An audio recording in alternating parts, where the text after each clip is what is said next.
Before the crowns,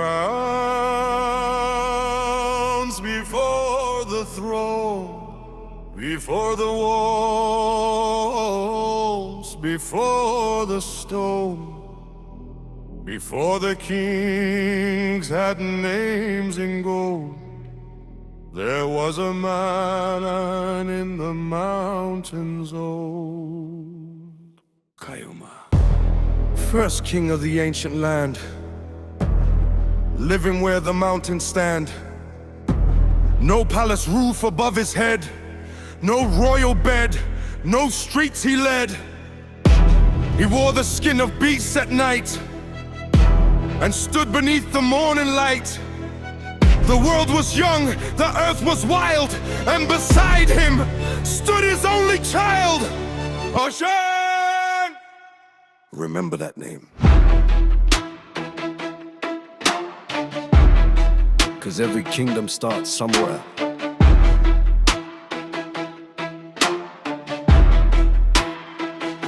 The world was different in the days of Kayumars. No marble halls, no armies under stars, no golden throne and no jeweled crown. He ruled from the mountains looking down. He was the first to gather men around, the first great king on Persian ground. His people followed where he led, with animal skins upon their backs instead. Leopard skins, rough against the cold.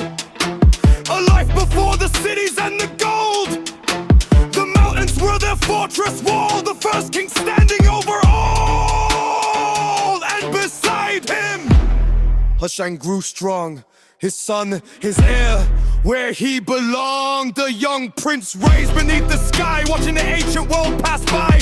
But darkness watched from far away, waiting for its moment, waiting for the day. For evil had a champion fierce and proud, a force that carried darkness like a cloud. The world had light, the world had man,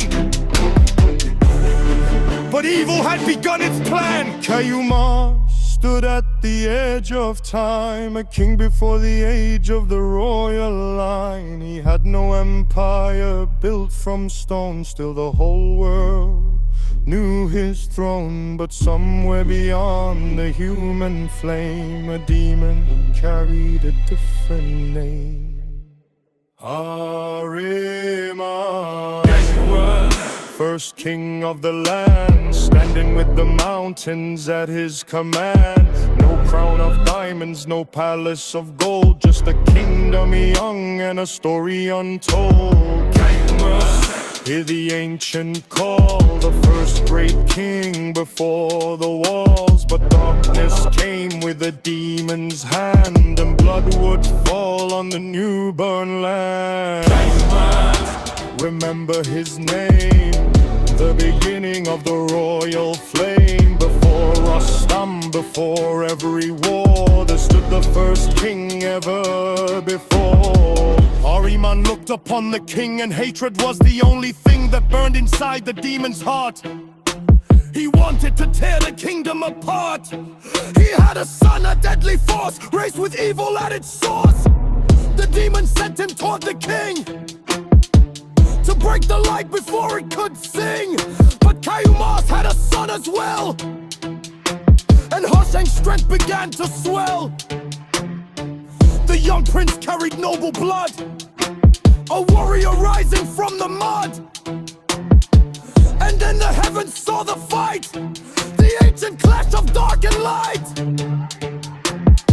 The demon side prepared for war, while Kayumars stood as before.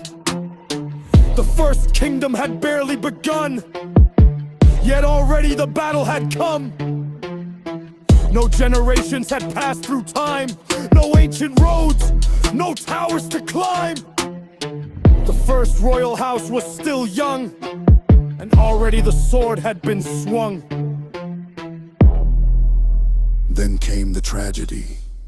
The demon struck with brutal force, and Hushang's father watched the course. But fate had chosen something cruel, a wound that no king could undo. Siamek, Hushang's brother, Kayumars' son, the prince whose life had just begun. He faced the demon, brave and proud, but darkness gathered like a cloud. The demon seized him in the fight and tore the young prince from the light. Siamek fell, the earth grew still, the first great kingdom felt the chill.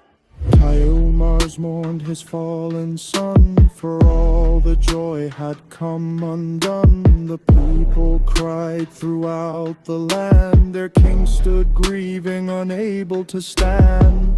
Imagine that first royal hall, not built of stone, not built at all. The mountains heard the people's cries, while sorrow filled the ancient skies. The first king had lost his hair, and darkness thought the war was there. Kayumars, first king of the land, standing with the mountains at his command. No crown of diamonds, no palace of gold, just a kingdom young and a story untold. Kayumars, hear the ancient call, the first great king before the watch. The goddess came with a demon's hand, and blood would fall on the newborn land. Siamek, fallen in the fight, a young prince taken from the light. The story wasn't finished yet. The blood of the fallen would not be forget. 1 year passed beneath the sky, while Kayumars mourned and watched time fly. The kingdom waited, silent and cold, for the battle that the future told. Then came a messenger from the divine, a breather launched and across the ancient line. The message reached the grieving king. Prepare, the time had come for war. Hushang stood where his brother fell, and carried grief he knew too well. He was the son of Kayumars, and now he had to face the scars. He gathered the forces of the land, with the army moving at his command. The beasts and men came through the guile, behind the king's surviving child. Hushang wasn't fighting just for fame. He carried Siamek's blood and name. He wasn't fighting for a goal.